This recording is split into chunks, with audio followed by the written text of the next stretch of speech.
இனிமையிலும் இனிமையான உலக மக்கள் அனைவரையும் யோகா நாகையின் சார்பாக அன்பான யோகா முத்திரையின் அன்பின் அடையாளமான அந்த அடையாளத்தில் வணக்கத்தை தெரிவித்து, யோகா குடும்பத்தின் சார்பாக வணக்கத்தையும் தெரிவித்து பயிற்சியை தொடங்க தயாரிட்ட நிலையில இன்னைக்கு புதிய நண்பர் அருண்குமார் அவர்கள் இங்க வருகை புரிந்திருக்கிறார்.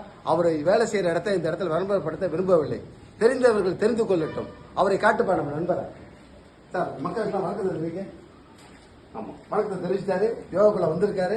யோகால முதல் படின்னு சொன்னால பத்மாசனம் போட தெரிஞ்சுக்க வேண்டும். அப்படி எல்லாரும் காட்டுக்கோ சார் நண்பா. எல்லாரும் வரிசையா காட்டிட்டு என்ன செய்யுங்க, பத்மாசனம் எந்த அளவுக்கு வருதுன்னு மட்டும் ட்ரை பண்ணுங்க. அப்புறம் பார்த்துக்கோம். சரி, மக்கள் அனைவரும் தெரிஞ்சுக்க வேண்டும். முதல்ல வளர்ந்து வராத போனாலும் பரவாயில்ல, முயற்சி பண்ணுங்க. போதும், ரைட்டு, பரவாயில்ல, எனக்கே மகிழ்ச்சியா இருக்கு. சரியான முறையில் அவ்வளவுதான். இப்ப இதன் மாதிரி முறையில சரியான முறையில கையை உள்ள எடுத்துக்க சார். சார், இன்னும் கொஞ்சம் உள்ள. உடம்பு எந்த அளவுக்கு தளர்வா இருக்கும், தளர்வா வச்சுங்க. தளர்வா வச்சு சரியான முறையில நீங்க செஞ்சீங்கன்னா இது முடிவுல என்னங்கிறது இந்த இடத்துல எல்லாருக்கும் தெரியும். யோகா நிறுவனம் இந்தனுடைய கால் மட்டும் வைத்த போய் தொட வேண்டும். இதை தொட்டுட்டாலே நீங்க முடிவுல யோகாவுக்கு வந்துட்டீங்க.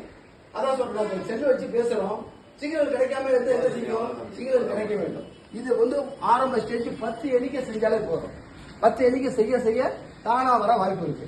இப்போ பத்மாசனம் ஒரு ஆள் போட்டுட்டாலே மகாலட்சுமி சரஸ்வதியும் நம்மகிட்ட குடியிருக்க அவங்க தயாரா இருக்காங்க. நம்ம தயாராகிவிட்டால் குடும்பத்தில் எந்த ஒரு பிரச்சனையும் வர வாய்ப்பே இல்லைங்க. அதாங்க உண்மை. அந்த உண்மையை யோகா நிரூபிக்கும் என்பதை இந்த இடத்தில் காட்டி உங்கள் அனைவரும் பெல் பட்டன் அமுக்க மறந்துடாதீங்க. வாழ்கே நலம், வளருகே யோகா என்று சொல்லி விடைபெறுகிறேன். நன்றி, வணக்கம்.